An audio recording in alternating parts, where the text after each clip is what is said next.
Tragedy averted. New tonight on Our News Live at 7. A boating accident in waters off Rose Island now under investigation as more than 20 passengers are rescued. And news on a possible sale of Atlantis making international headlines. The resort asset manager said to be exploring options. Plus, the Long Island chief counselor says if you're here illegal, you've got to go. His stance on the pressing immigration issue straight ahead. And then in our news at 7:30, tempted to do away with national exams. The former education minister goes on the record and explains why. Our News Live at 7 starts right now.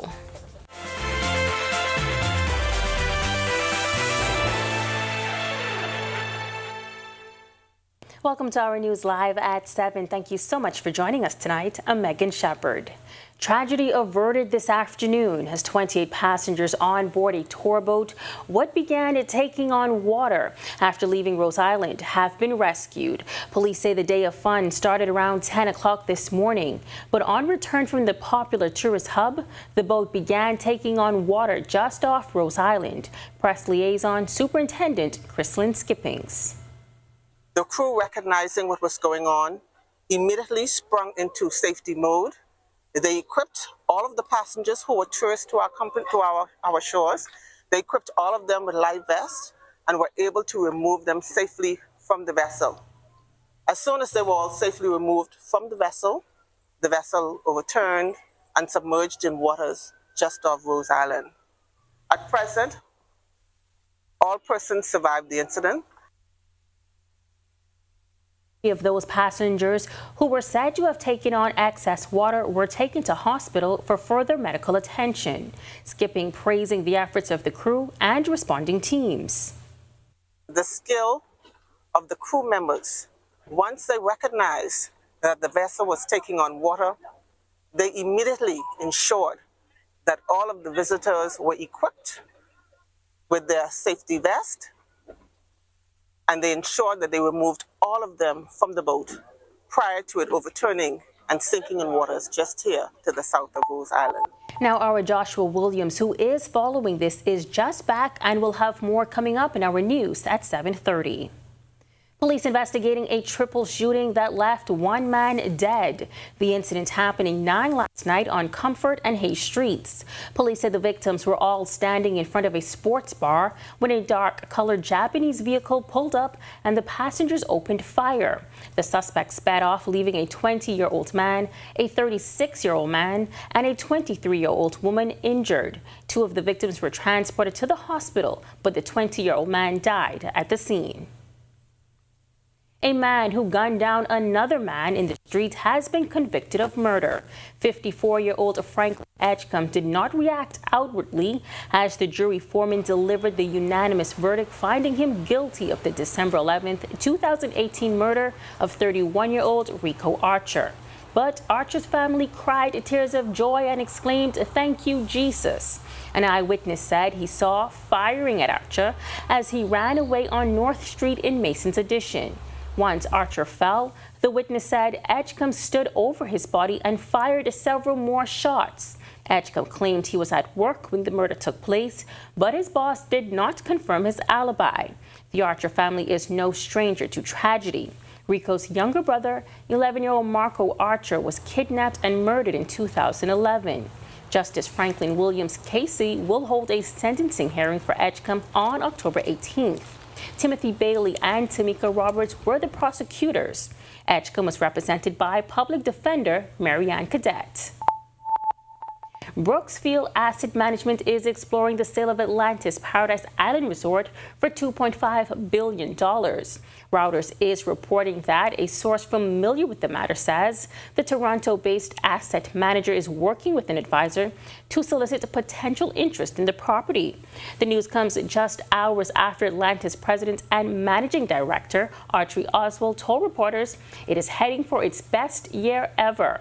Brookfield took over Atlantis in late 2011 when its previous owner, Kerzner International, transferred ownership in a debt-for-equity restructuring deal. Brookfield at the time exchanged $175 million worth of Kerzner International's debt in return. Atlantis Paradise is an ocean-themed luxury resort in the Bahamas that houses multiple hotels, a casino, and a water park. The report also noted that Brookfield Asset Management declined to comment on the matter. If you're illegal, you've got to go. That's the sentiment of Long Island residents, according to the island's chief counselor. Our Marlena Leonard has the full story coming up. And we're still tracking the tropics tonight as we keep a close eye on powerful Hurricane Lee and now Hurricane Margot. Meteorologist Greg Thompson is standing by in the Weather Center. Greg, what's the latest that we should know as it relates to Hurricane Lee? Well, Hurricane Lee is still on its present track. It has weakened somewhat. It's down to 150 miles per hour. It did make it to a Category 5 storm last night, but it's going to continue to move on that westward track.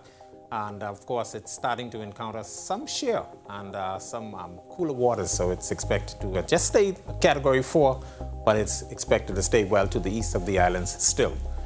But it's pretty warm on the outside right now across the islands. Partly cloudy, actually, 84 degrees. East winds at 9 miles per hour. Your feels-like temperature is at 91. Taking a look at temperatures around the islands right now, across the northwest Bahamas, 83 in Freeport, 84 in Marshall, Barbacoa, as well as in Great Harbour Key. 85, Alistown, Bimini, Nickel, San Andres, 83 also in Governor's Harbour, Central Bahamas. More 83s popping up there with some showers nearby in Kemps Bay, Arthurstown, Cat Island, Georgetown. Coburn Downs in Salvador, 79, and that's rain cool. You have some showers and thunderstorms there as well. 84 in Deadman's Key. And then we pick up mid-80s, 85s all across the southeast Bahamas, the exception being Matthewtown, Inago, 86, and Providenciales, you guys are 84 at this hour. Taking a look at this storm, Lee City. Oops, we still, there you go. Had a little bit with the clicker there. Lee is still moving towards the west-northwest. It's packing 150 mile per hour winds, and it is continuing to move on that track. It's still being steered by that that high-pressure system in the Atlantic. But as you look at Lee right now, if you notice just to the west of the system, not much in terms of any convection and some clouds. That's because it's starting to see some drier entrainment, and it's also moving into a little area of some shear, but it will continue on that track. Major impacts for us over the next, starting next week, will be the large wet swells, and Lee is going to stay to the east, well to the east of us, so we should not have to worry too much about this. But of course, those swells will provide some very serious wave and some dangerous rip currents for the islands starting next week. That's a quick look at Lee. Back to you.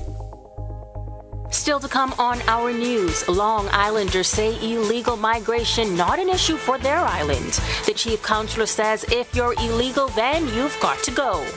Also, the former education minister goes on the record saying his administration was too late in recruiting teachers from Cuba. Plus, licensees of the Port Authority weighing in on the back and forth between government and the Grand Bahama Port Authority. We'll tell you the important meeting they've planned when Our News returns. Since they were on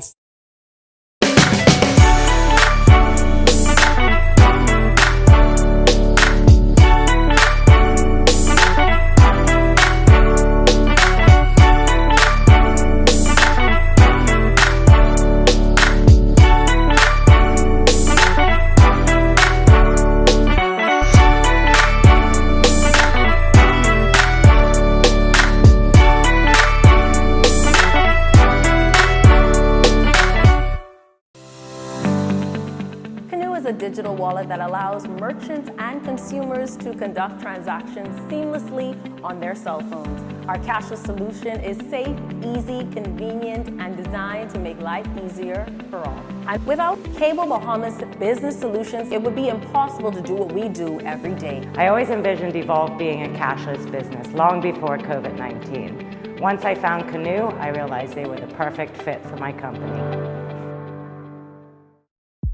Parliament is prorogued, ending the first legislative session of the Davis administration. It's been 2 years since the PLP-1 elections, ushering in a new government. On October 4th, a brand new session of Parliament begins with a new Governor General, a new speech from the throne, and with it, a blueprint for a new legislative agenda. Stay with Our News Nightly and follow ournews.bs for analysis and insight, and most of all, what's important to you.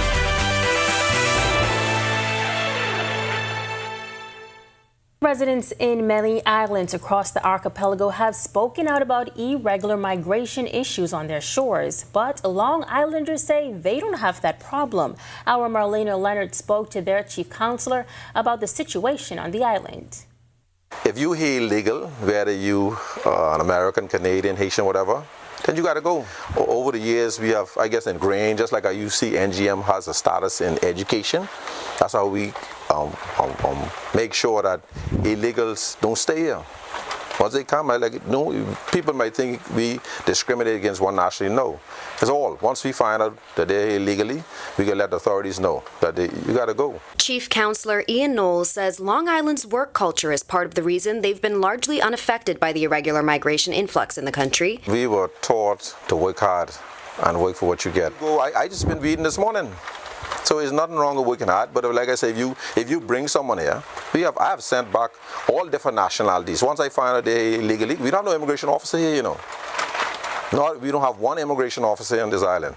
But last year saw the highest number of repatriations in the country's history, with almost 5,000 irregular migrants repatriated.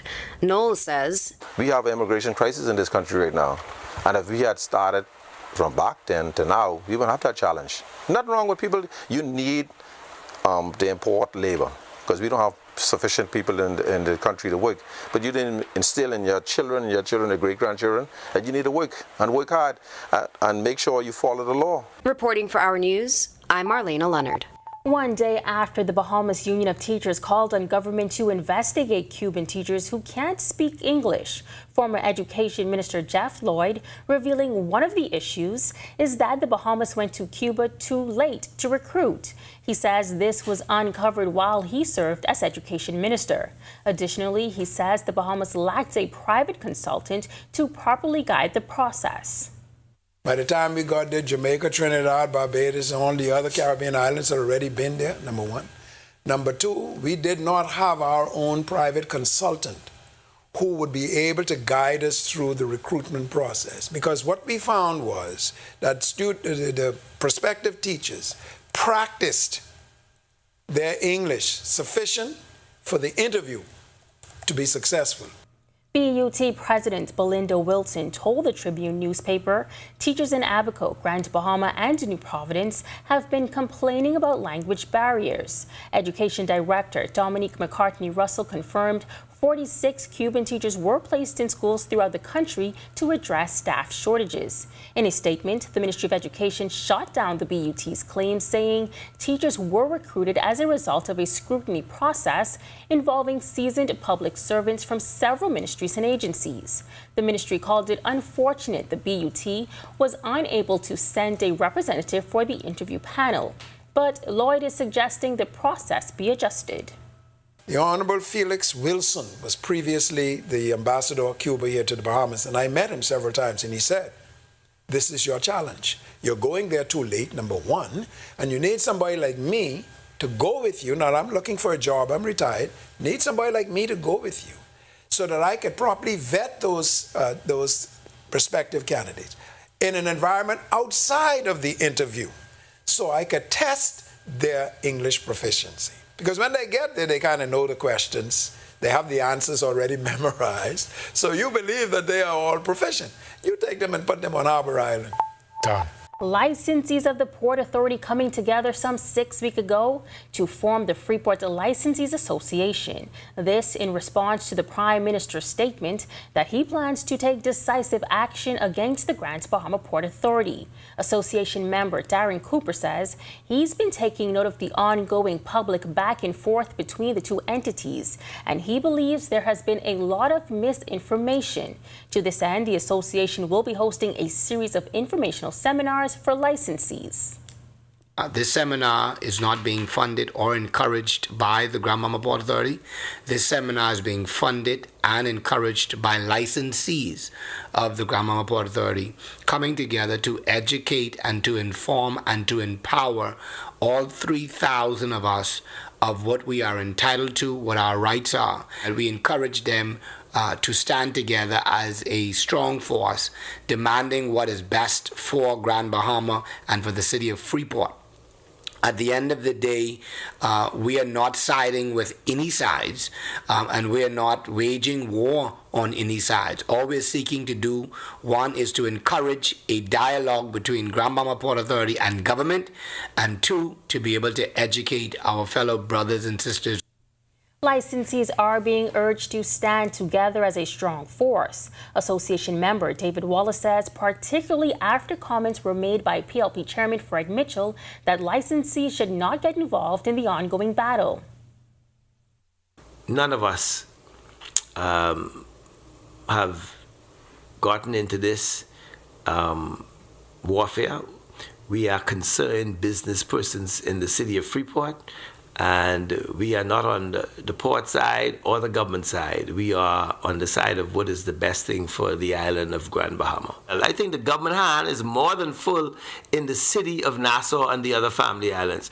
The Port Authority has done a wonderful job in bringing the city where it is. We've had some challenging last 10 or 15 years, but I still believe the city of Freeport will be better run and better maintained in the hands of the Port Authority than in the government hands. When our news comes back from the break, we turn our spotlight to stories making headlines across the world as North Korea reveals a nuclear attack submarine. Plus, King Charles III marks 1 year since his mother's death. And Cuban officials arrest 17 people allegedly involved in a Russian war recruitment operation. The head of the prosecution's department details the charges when our news returns. Canoe is a digital wallet that allows merchants and consumers to conduct transactions seamlessly on their cell phones. Our cashless solution is safe, easy, convenient, and designed to make life easier for all. And without Cable Bahamas Business Solutions, it would be impossible to do what we do every day. I always envisioned Evolve being a cashless business long before COVID-19. Once I found Canoe, I realized they were the perfect fit for my company. Parliament is prorogued, ending the first legislative session of the Davis administration. It's been 2 years since the PLP-1 elections, ushering in a new government.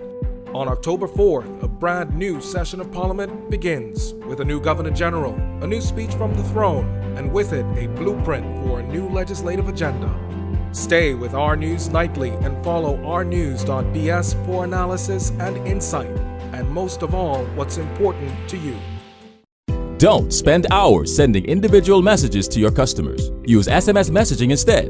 With Cable Bahamas Business Solutions SMS messaging, you can send personalized messages to hundreds or even thousands of recipients instantly. It's quick, effortless, and cost-effective. Plus, it ensures that your messages are delivered directly to your customers' cellular phones, guaranteeing higher engagement. Save time and boost your outreach with SMS bulk messaging. Call Cable Bahamas Business Solutions at 601-8911 in Nassau or 602-8811 in the Family Islands.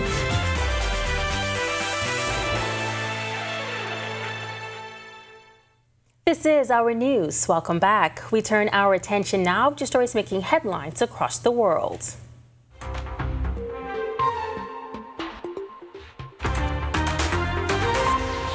North Korean leader Kim Jong-un has taken part in a ceremony to reveal what Pyongyang says is its first submarine capable of launching nuclear weapons. State media said the sub strengthened the country's nuclear deterrent by leaps and bounds. It has been named after Kim Jong-un, after a North Korean naval officer and historical figure.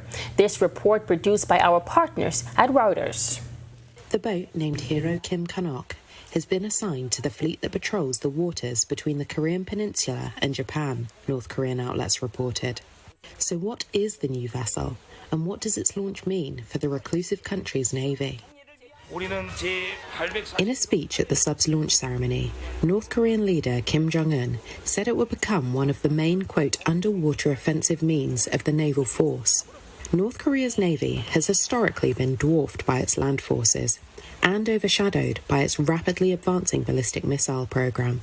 But over the past year, it has moved to boost its navy with new nuclear weapons, including an underwater drone and warships. Analysts say the new vessel appears to be a modified Soviet-era Romeo-class submarine, which North Korea acquired from China in the 1970s and began producing domestically.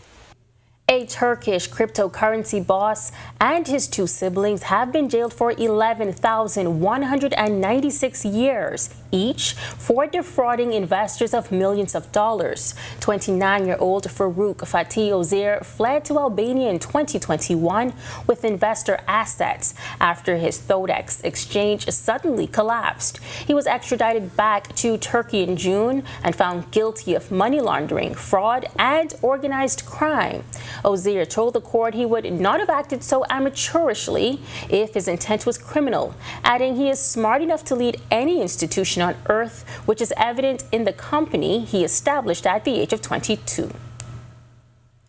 A bittersweet day for Britain's royal family today as they mark not only the first year of King Charles III's reign, but the one-year anniversary of Queen Elizabeth II's death. The late monarch died peacefully at the age of 96 at her Balmoral bolt hole on September 8th last year, months after her historic Platinum Jubilee celebrations marking 70 years on the British throne. Charles has opted to handle the deeply personal day by staying out of the public eye, apart from a brief appearance after attending church. However, the king recorded a short audio message paying tribute to his mother's devoted service. Cuban authorities arrested 17 people in connection with what they described as a network to recruit Cuban nationals to fight for Russia in Ukraine. The head of criminal investigations for Cuba's Interior Ministry said late Thursday that at least 3 of the 17 people are part of recruitment efforts inside the country. Cuba and Russia are political allies, and Cubans do not require a visa to travel to Russia. Sanctions for this criminal conduct are serious due to the basis of the facts. Sanctions can be a sentence of up to 30 years and a life sentence. Also, the death penalty is established. From the investigations, I think we have got evidence that proves these facts and the link with these people. Health officials in the Dominican Republic have ramped up their surveillance and mosquito eradication efforts to stop the surge of dengue virus. The country has recorded over 6,000 cases for the year. The Vice Minister of Collective Health said most of the infections were recorded in urban areas. Approximately 77.8% of reported cases are in individuals under 19 years of age. Public health officials say they have been in communities conducting public education, as well as placing larvicides in water containers and spraying. And finally, Tropical Storm Margot has been named in the Atlantic. There are no coastal watches or warnings in effect. The U.S. National Hurricane Center says at 8 p.m. the center of Tropical Storm Margot was located about 290 miles west-northwest of the Cabo Verde Islands. Margot is moving toward the west-northwest near 17 miles per hour, and this motion is expected to continue over the next few days. Maximum sustained winds are near 40 miles per hour with higher gusts. Gradual strengthening is expected during the next few days, and Margot is forecast to become a hurricane over the weekend. Still to come in our news. Today in history, find out interesting facts about the day that was September 8th. Then in our news at 7:30, the former education minister says he's tempted to do away with national exams. His rationale explained in an Our TV exclusive. And why the Humane Society says it's like we've gone wild when it comes to animal cruelty. That story when our news continues. Embrace technology and the digital transformation for better business results. For small business owners, it's essential to understand how technology can affect operational efficiencies. Modern communication relies on technology, and your customer service depends on communication. With proper tools like our fixed and mobile services, we help you stay connected. For solutions that work, ask the experts. Call Cable Bahamas Business Solutions.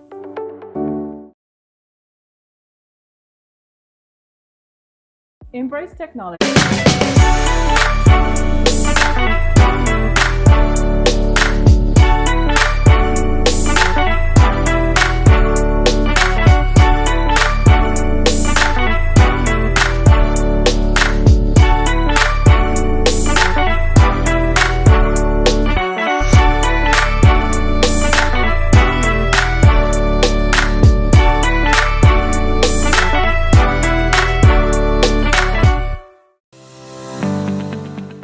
is a digital wallet that allows merchants and consumers to conduct transactions seamlessly on their cell phones. Our cashless solution is safe, easy, convenient, and designed to make life easier for all. And without Cable Bahamas Business Solutions, it would be impossible to do what we do every day. I always envisioned Evolve being a cashless business long before COVID-19. Once I found Canoe, I realized they were the perfect fit for my company. Parliament is prorogued, ending the first legislative session of the Davis administration. It's been 2 years since the PLP won elections, ushering in a new government.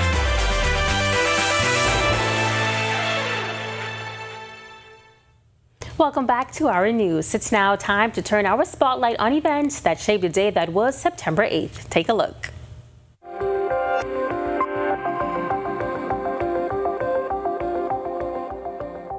On this day in Bahamian history, in 1729, Governor Woodes Rogers issued a proclamation to call an elective assembly. It would be the first elections held in the colony and would take place over the period of September 12th through 20th. From the population of the colony, only 250 persons were able to participate, as the right to vote was restricted to white males over the age of 21.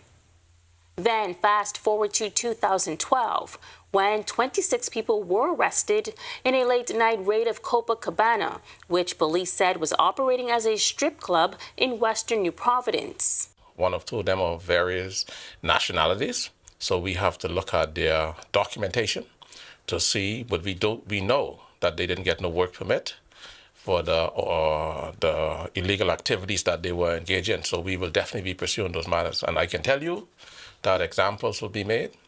Police are serious about when we target these nightclubs. And I can tell you some persons will be going in front of the court to answer charges relating to this offense. In 2017, Hurricane Irma made landfall in the Bahamas as a Category 5 hurricane and affected mainly the southeastern Bahamas. Ragged Island sustained much of the damage as the settlement of Duncan Town was virtually destroyed. Residents had to be evacuated, leaving the island uninhabitable for nearly 2 years. Damages as a result of the storm were estimated at $135 million. In 2016, then opposition leader Dr. Hubert Minnis accused then Prime Minister Perry Christie of misleading the public on Bahamar that had filed for bankruptcy the year before. This as contractors owed money from China Construction America learned they would not be eligible for payouts from a newly appointed claims committee after its liquidation. A notice from the claims committee said only contractors owed by a Bahamar company were eligible.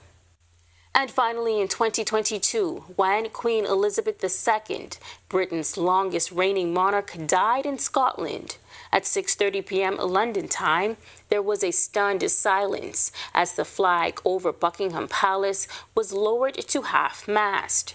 Hundreds gathered at the gates as then Prime Minister Liz Truss made the address.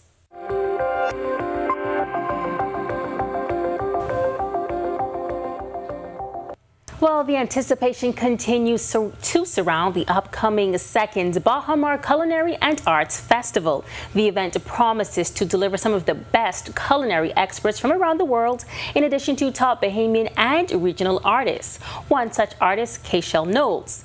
In a sit-down chat, the mixed media artist tells me she's working on something special just for the event. I'll be making some larger figures. My medium is typically mixed media with a focus on graphite portraits of Black men. So a lot of the work will be pretty new and exciting for me as well. So I hope to see everybody out to the fair. It's just going to be a great time. Knowles even gave us a sneak peek of what she's working on. The festival aims to bring together a fusion of Caribbean artists and studios. Knowles says she believes this will be a great opportunity for Bahamians who may otherwise not be exposed to other Caribbean art. Especially with the size of the fair that they'll be hosting. So I think it'll be kind of like a new experience of seeing different forms of art, not just with the Bahamian culture, but also like different artwork from the region as well. She adds this event will be important for the fusion of Caribbean culture and art all in one space. I think that things like this is the first time that we've been having a closer connection to the Caribbean, more so than the United States. I feel like we should have a closer tie to, our Caribbean brothers and sisters, and all of us are sharing a lot of the same experiences, and we don't even know it. So I think it's a good time to really kind of like see what else is out there that's also really close to us as well. And to watch that story again for all of today's top stories, visit ournews.bs. That does it for Our News Live at 7. Joining us now with the latest headlines is our Italia Hall. Italia?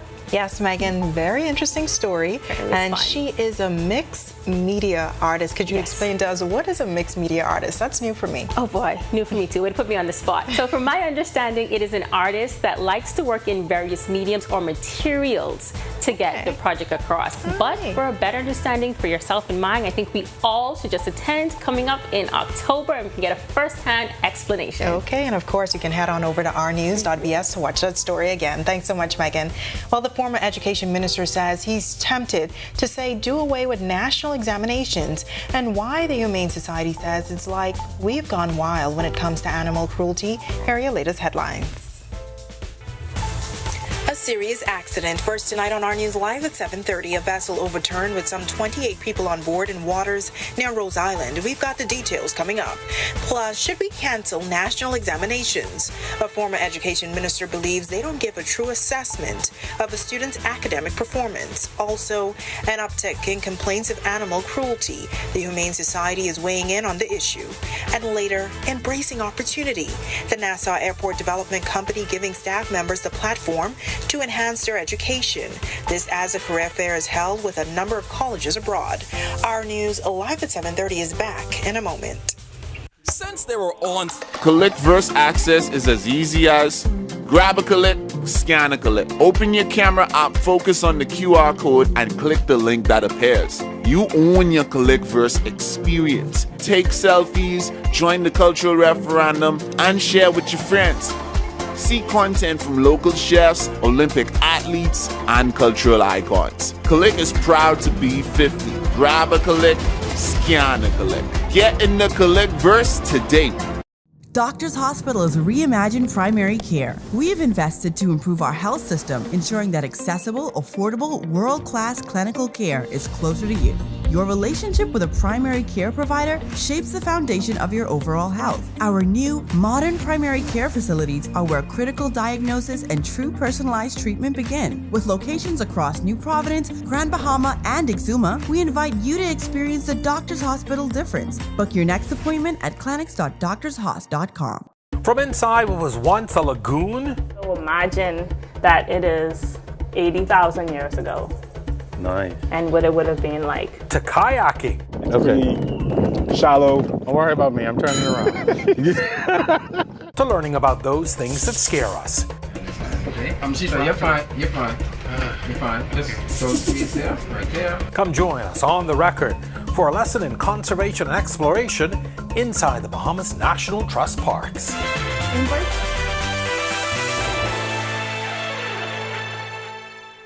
Welcome to Our News, and thank you for joining us. I'm Italia Hall. 28 passengers on a tour boat lucky to be alive tonight after their vessel overturned in rough seas this afternoon just south of Rose Island. Although 3 people went to hospital after all 28 were rescued and brought back on dry land. Well, our Joshua Williams was on the scene as Police Harbor Patrol wrapped up the rescue. He joins us now live in studio. Josh, what can you tell us? Yes, Italia, it had all the makings of a major tragedy. A boatload of tourists headed back from a day away on Rose Island found themselves overboard in rough seas. Press Liaison Chief Superintendent Chrislyn Skippings telling reporters this afternoon that as they were returning from a trip that started around 10 this morning, the boat started taking on water. The crew, recognizing what was going on, immediately sprung into safety mode. They equipped all of the passengers who were tourists to our shores. They equipped all of them with life vests and were able to remove them safely from the vessel. As soon as they were all safely removed from the vessel overturned and submerged in waters just off Rose Island. At present, all persons survived the incident. At the time, Skipping told us that 3 of those passengers had to be treated for swallowing excess seawater. Our News was able to ride along on a police speed patrol boat to the site just south of Rose Island, where we were able to see the capsized boat partially submerged. Crew members and volunteers were trying to tow it to shore. Chief Superintendent Skippings praising the crew and response teams. The skill of the crew members, once they recognized that the vessel was taking on water, they immediately ensured that all of the visitors were equipped with their safety vest, and they ensured that they removed all of them from the boat prior to it overturning and sinking in waters just here to the south of Rose Island. Italia, as we said, this had the makings of a major tragedy, but thankfully a quick response resulted in a much happier ending. All 28 of those folks are back on dry land and no doubt happy to be alive. Back to you, Italia. All right, Josh, and do we know the name of the tour company involved? Yes, Italia, police are aware of which tour company it was that operated the vessel, but at this time, they're not able to reveal that to us as to not interfere with those investigations. All right, and were you able to speak to any of the survivors involved in the incident? Well, Italia, I can tell you that our News was first on the scene at the meeting spot at Margaritaville Restaurant on Paradise Island, where we saw some of the survivors speaking with police, speaking with paramedics, as they sort of tried to give a report of what happened. They were not in any condition to speak at the time. However, they were all okay. All right, thank you so much, Josh, and great reporting tonight. Now, we will continue to follow this story. Well, a man is in hospital nursing stab wounds after he was attacked by a group of men. The incident taking place around 3 p.m. near Lifeboy Street and Planthole Street. The group confronted the 38-year-old victim following an argument, according to police. Among the group, a man wearing a white T-shirt and red pants stabbed the victim multiple times about the body before they fled the area towards East Street. The victim was transported to the Princess Margaret Hospital by ambulance.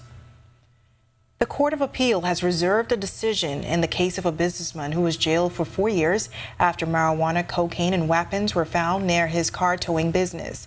Now, acting on information, a team of police officers went to Charles Bodie's business at Murphytown, Abaco on October 7, 2022 in search of drugs and guns. Now, during that search, the officers found 2,900 pounds of marijuana, 5 pounds of cocaine, guns, and ammunition inside 2 cars that were parked about 25 feet away from his office and home. Now, Bodie denied knowledge of the drugs and said he didn't know who owned the cars. The trial magistrate did not accept this and convicted him of drug possession with intent to supply, possession of firearms with intent to supply, and possession of ammunition.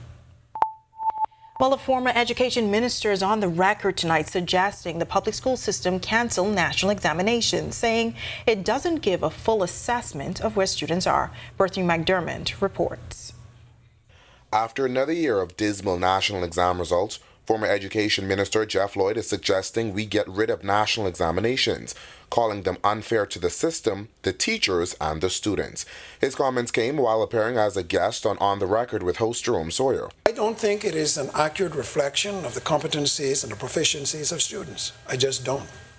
There's so many other factors that go into the quality of the student that the exam, this one-time experience, does not sufficiently capture. Students go through 9, 10, 12 years of education, do extremely well, may have had a bad week, come out with poor exams. We don't recognize that there has been a gradual increase in the number of students who are graduating. The recent national exam results revealed only 10.9% of students who took BJC and BGCSEs received a C or above in critical subjects. Only 5.62% got grades C or above in math, English, and science. When I came to education as a minister in 2017, there were approximately 500 students who were doing homeschooling. Today, that number is well over 3,000. So for us to just simply, with this fetish attachment to national exam results, I think it is unfair to the system, it's unfair to the teachers, it's unfair to the students. Lloyd also looking to shoot down talks that a D grade is failing. He explained that's because the GCE grade scale is being followed despite the change to BGCSEs. We do not run the GCE exam. This is the BGCSE exam. It has a 7-point positive grading scale, whereas the GCE had a 3, maybe even 4-point grading scale. The average in that 7-point grading scale is a D.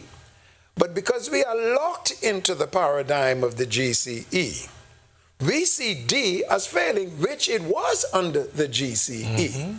But we are not talking about, Mr. Sawyer, the GCE. We are talking about the BGCSE. Reporting for Our News, I'm Berthany McDermott. All right, thanks for that, Berthany. Well, Hurricane Lee has now weakened to a Category 4 and is expected to remain that way throughout the weekend. Forecasters say it has now taken an eastward track. While the Bahamas will not be directly impacted, it is expected that we will still experience large swells. Now, meteorologist Greg Thompson is from the Weather Center live with more. Greg, what can you tell us? Yeah, you basically gave all the information out there just now. It's still a Category 4. Briefly gained Category 5 status last evening and weakened early this morning, but it's continuing to move towards the west-northwest at around 13 miles per hour. Still packing 50 mile per hour winds, so this is still a very potent and very strong system. And it will continue on that track over the next couple of days and into early next week. But it's expected to continue, as you said, Category 4 status until it gets just to the east of the southeastern Bahamas, and then it's expected to make that turn towards the northwest, and it should keep it away from us. And of course, the system is going to provide us with some very large swells, so we're going to see some very dangerous swells across the eastern side of the islands. As you said, Category 4 system, by tomorrow it's going to continue that west-northwest westward track, and then by Monday it's expected to make a turn towards the northwest. And then by the middle of the week, it's actually going to head up towards the north and pass to the west of Bermuda.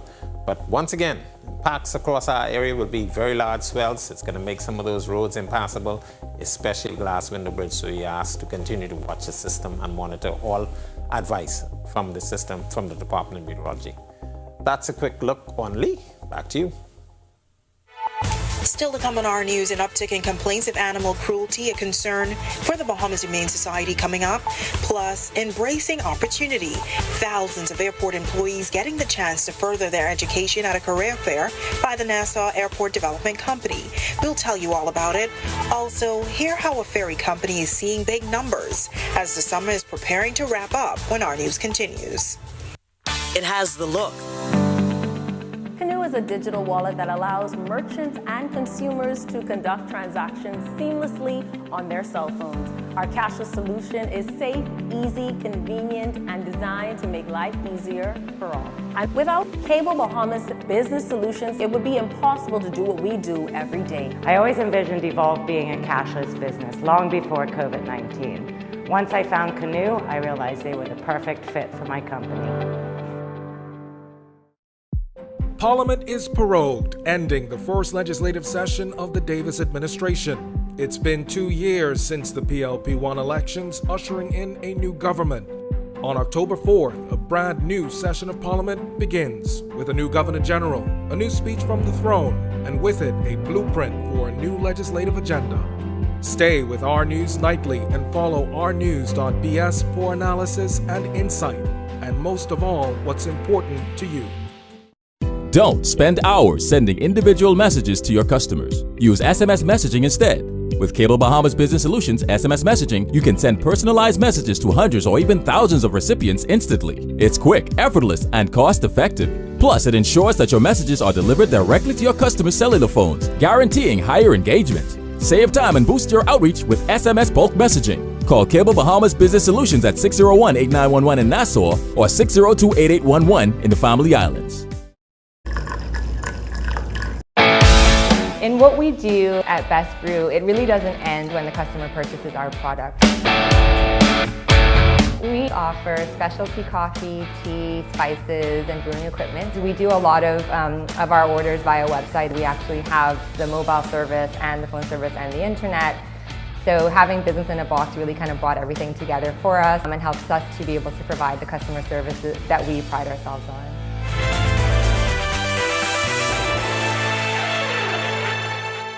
Responsible animal ownership. That's the message the Bahamas Humane Society is stressing tonight after an uptick in complaints of animal cruelty.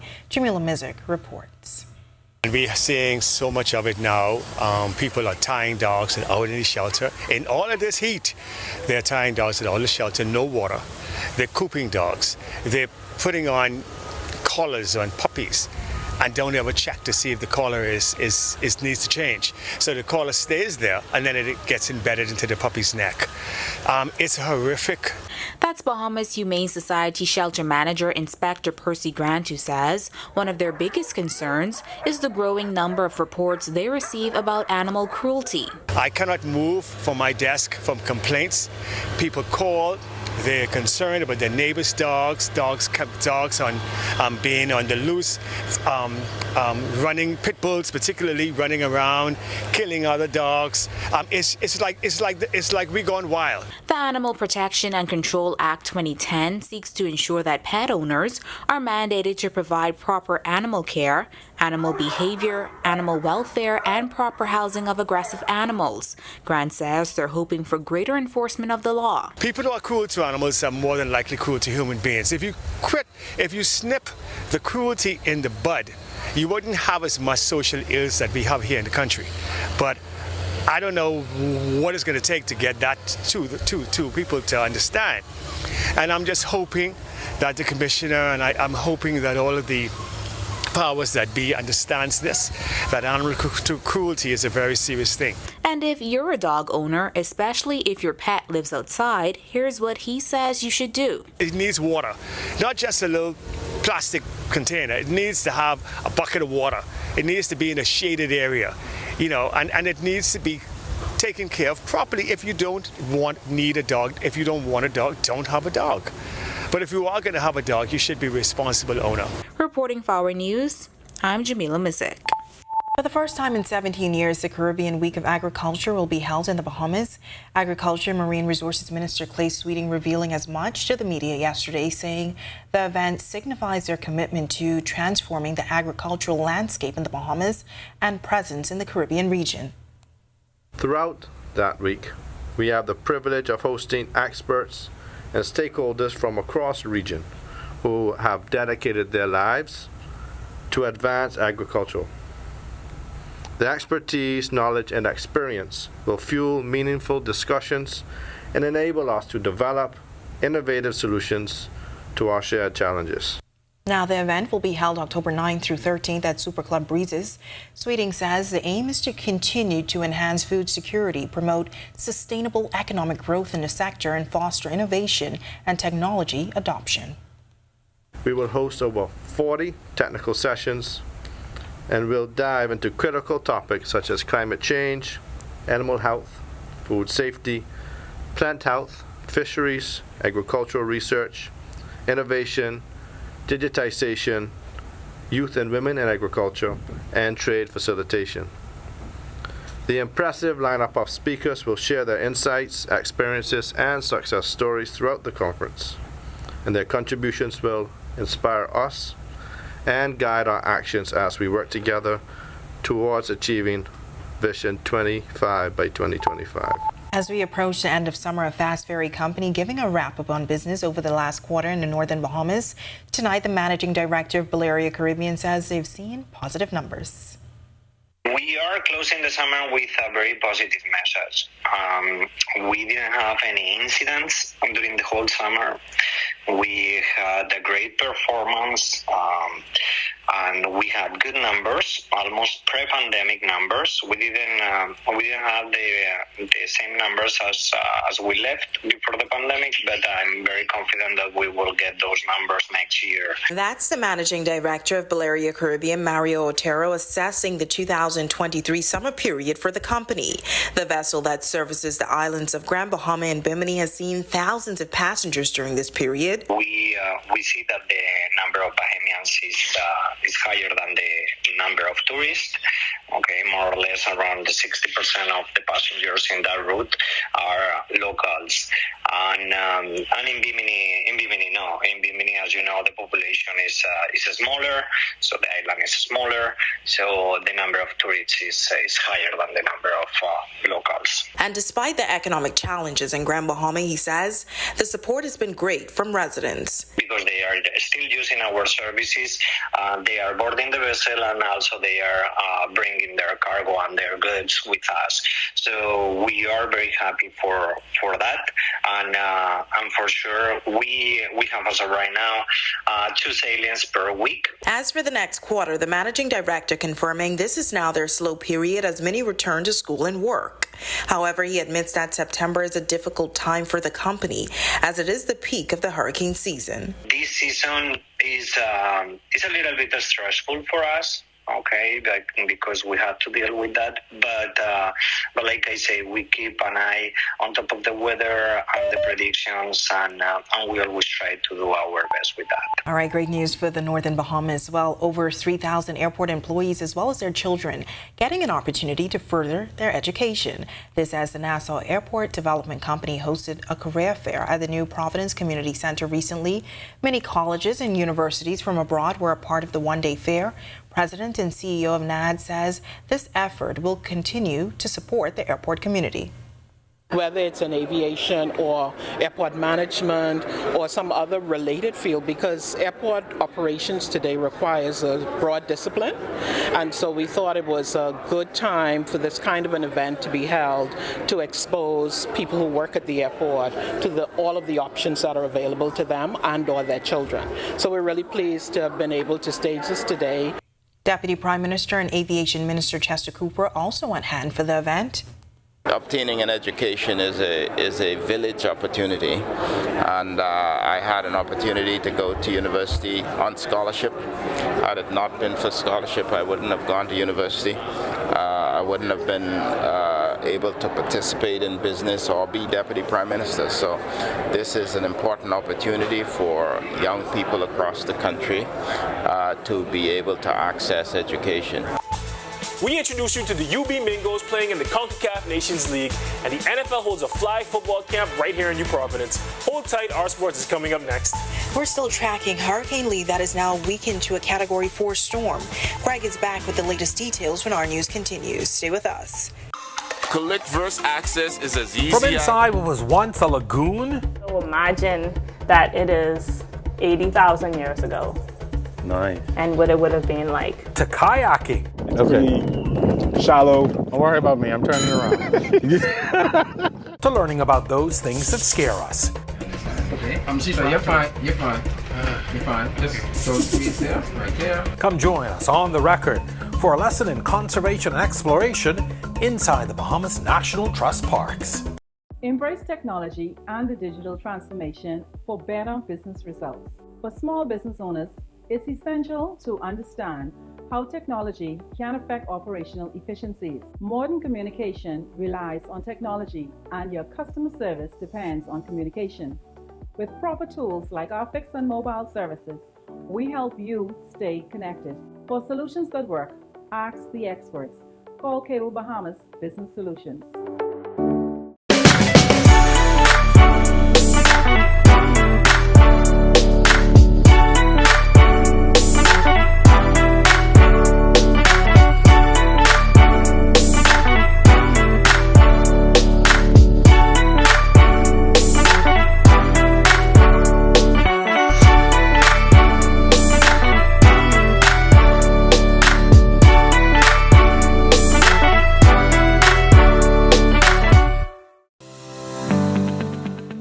A digital wallet that allows merchants and consumers to conduct transactions seamlessly on their cell phones. Our cashless solution is safe, easy, convenient, and designed to make life easier for all. And without Cable Bahamas Business Solutions, it would be impossible to do what we do every day. I always envisioned Evolve being a cashless business long before COVID-19. Once I found Canoe, I realized they were the perfect fit for my company. Parliament is prorogued, ending the first legislative session of the Davis administration. It's been 2 years since the PLP-1 elections, ushering in a new government. On October 4th, a brand new session of Parliament begins with a new Governor General, a new speech from the throne, and with it, a blueprint for a new legislative agenda.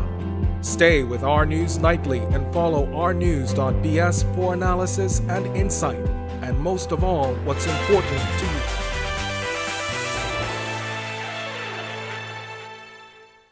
Today's sports update is sponsored by Michelob Ultra, distributed in the Bahamas by Jimmy's Wines and Spirits. This is our news. Welcome back. A group of UB Mingo soccer players are playing on the national team, and the NFL holds a flag football clinic. Here's Tej Adderley with a check on sports. Tej? Thanks, Natalia. Good evening. Happy Friday. I'm Tej Adderley here to finish off the week strong with some sports. We talked yesterday about the Bahamian national soccer team's upcoming slate of CONCACAF Nations matches. On that team, there will be some players from the University of the Bahamas. It's just all my work just coming to fruition, and it gives me some incentives to keep going. That's Nathan Wells, a midfielder for the Bahamas national team, and one of 4 UB players on the team, along with Wood Julimus, Junior Kelly, and Antonio Beckford. Coach Alex Thompson has high praise for his players. Bex, Nathan, and Junior have all seen tremendous strides in their game. Nathan is arguably one of the top 3 to 5 defensive midfielders in the country now. Beckford is a remarkable story. A relative newcomer to the sport, he's representing his country on the top stage only 1 year after he started playing soccer. There are a lot of veteran goalkeepers and goalkeeper coaches there who helped me a lot, helping me to transition from being a college athlete to an international athlete is a big step. You can watch the national team play Puerto Rico tomorrow night at 6 p.m. right at the Thomas A. Robinson Stadium. And while we're at TAR, the NFL held a flag football clinic there yesterday. The NFL held a clinic teaching the fundamentals of flag football at the Thomas A. Robinson Stadium yesterday. Director of Officiating for NFL Flag, Tom Lanieve, taught local coaches and officials the regulations and provided some tips about the game. From a coaching standpoint, understanding offensive and defensive strategies, how they want to set up their practice plans, taking advantage of the time that they're going to have to be able to grow the game by teaching the game. Lanieve also underscored the NFL's commitment to growing the sport in our country by educating and certifying the next generation of Bahamian coaches and officials. I go in and I check the rule book on a yearly basis. There may be some minor adjustments, but we all learn by doing. We all learn by studying. We all learn by repetitions. We have some football and some football at the TAR. That'll do it for sports for the week. I'm Tej Adderley. Have a great weekend. Hurricane Lee has been a major concern for many in the region, as it is said that it's one of the most powerful storms on record. Greg is back in the Weather Center with more when our news continues.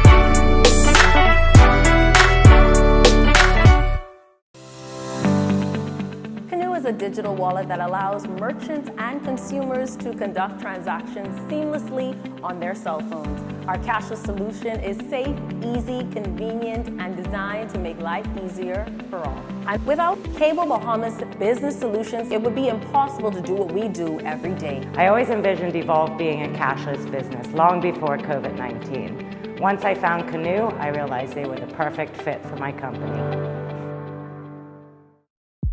Parliament is prorogued, ending the first legislative session of the Davis administration. It's been 2 years since the PLP1 elections, ushering in a new government. On October 4th, a brand new session of Parliament begins with a new Governor General, a new speech from the throne, and with it a blueprint for a new legislative agenda. Stay with Our News Nightly and follow ournews.bs for analysis and insight, and most of all, what's important to you. Don't spend hours sending individual messages to your customers. Use SMS messaging instead. With Cable Bahamas Business Solutions SMS messaging, you can send personalized messages to hundreds or even thousands of recipients instantly. It's quick, effortless, and cost-effective. Plus, it ensures that your messages are delivered directly to your customers' cellular phones, guaranteeing higher engagement. Save time and boost your outreach with SMS bulk messaging. Call Cable Bahamas Business Solutions at 601-8911 in Nassau or 602-8811 in the Family Islands. In what we do at Best Brew, it really doesn't end when the customer purchases our product. We offer specialty coffee, tea, spices, and brewing equipment. We do a lot of our orders via website. We actually have the mobile service and the phone service and the internet. So having business in a box really kind of brought everything together for us and helps us to be able to provide the customer services that we pride ourselves on.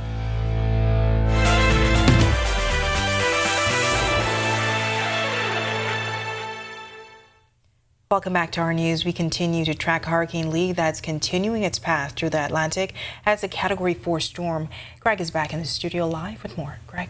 Yeah, thanks again, Natalia. Welcome back, everybody. Yeah, Lee is the one that we're going to continue to watch. Its track is taking it towards the west-northwest, continuing on that motion throughout the remainder of the weekend and into early next week before it makes a turn towards the northwest. But it's going to stay well to the east of the islands, and it's going to provide us with some swells, so some very rough seas expected beginning Sunday night, and that will continue through most of next week. So we're asking you, boaters and you residents, we're going to expect some coastal flooding as you see some of these swells, as well as the Glass Window Bridge. That's going to be impassable over the next several days during next week as the system passes to the east of us. We also have Margot out there. Margot is a tropical storm that's going to stay well out there in the open Atlantic. We call that a fish storm because it's not going to be affecting anybody. Of course, that system will stay well to the east of us. Close-up of Lee, we have some dry entrainment across the western side of that, as well as some shearing. So we're losing some energy, but this system is expected to continue as a Category 4 system as it pulls towards the east and away from us, but it is going to provide us, once again, like I said, with some very rough seas.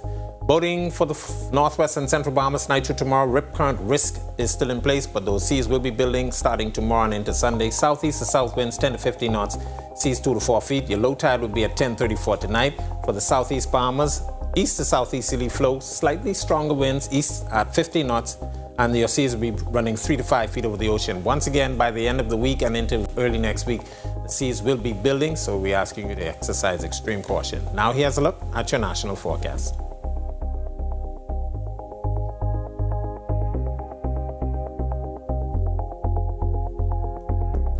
In your extended forecast, some isolated showers with a surface trough near the southeast Bahamas. That's going to continue to move through us. Nice weather, but of course, all eyes will be on Lee for the weekend. That's a look at our weather. Make it a safe night and have a great weekend, everybody. All right. Thanks so much, Greg. And thank you for joining us for our news tonight. On behalf of the entire team, I'm Natalia Hall. We'll see you tomorrow night. Have a great evening.